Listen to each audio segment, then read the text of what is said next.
S Alam গ্রুপের chairman Mohammad Saiful আলমের ছেলে ইসলামী ব্যাংক বাংলাদেশের সাবেক চেয়ারম্যান আহসানুল আলম সহ ৫৮ জনের বিরুদ্ধে ১,০৯২ কোটি টাকা আত্মসাতের অভিযোগে মামলা দায়ের করেছে দুর্নীতি দমন কমিশন। ১৯ ডিসেম্বর সকালে দুদক সমন্বিত জেলা কার্যালয় চট্টগ্রামের উপপরিচালক মোহাম্মদ নাজমুস সাদাত বিষয়টি নিশ্চিত করেছেন।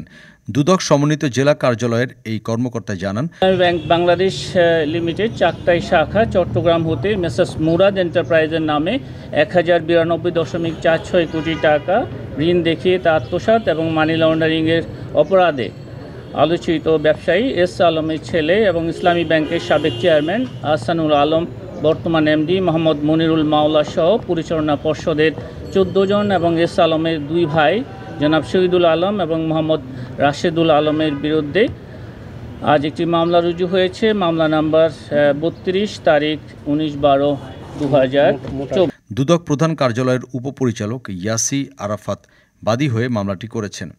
আইবিএলের সাবেক চেয়ারম্যান আহসানুল আলমের নেতৃত্বে শুধু ব্যাংকটির চট্টগ্রামের চাকতাই শাখা থেকে ১,০৯২ কোটি ৪৬ লাখ টাকা আত্মসাৎ করা হয়েছে।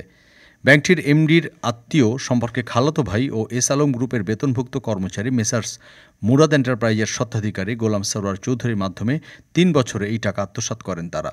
আইবিএলের ইসি কমিটির চেয়ারম্যান ডক্টর সেলিম উদ্দিন, তৎকালীন এমডি ও পরিচালক সহ ৩৪ কর্মকর্তার পাশাপাশি ঋণ গ্রহীতা প্রতিষ্ঠানের মালিক মিলিয়ে মোট ৫৮ জনের বিরুদ্ধে মামলাটি করা হয়েছে। অভিযুক্তরা পরস্পর যোগসাজশে প্রতারণা ও জালিয়াতি করে ভুয়া রেকর্ডপত্র তৈরি করে আইবিএল থেকে ১,০৯২ কোটি ৪৬ লাখ টাকা আত্মসাৎ করেন। যথাযথ আইনি প্রক্রিয়া অনুসরণ করে মামলার তদন্ত কাজ চলবে বলে জানান দুদকের এ কর্মকর্তা। এছাড়া এস আলম গ্রুপের বিরুদ্ধে সংশ্লিষ্ট অন্যান্য অভিযোগও আমলে নেওয়া হবে বলে জানান দুদকের এই কর্মকর্তা। ডেস্ক রিপোর্ট, আজ বার্তা, ঢাকা।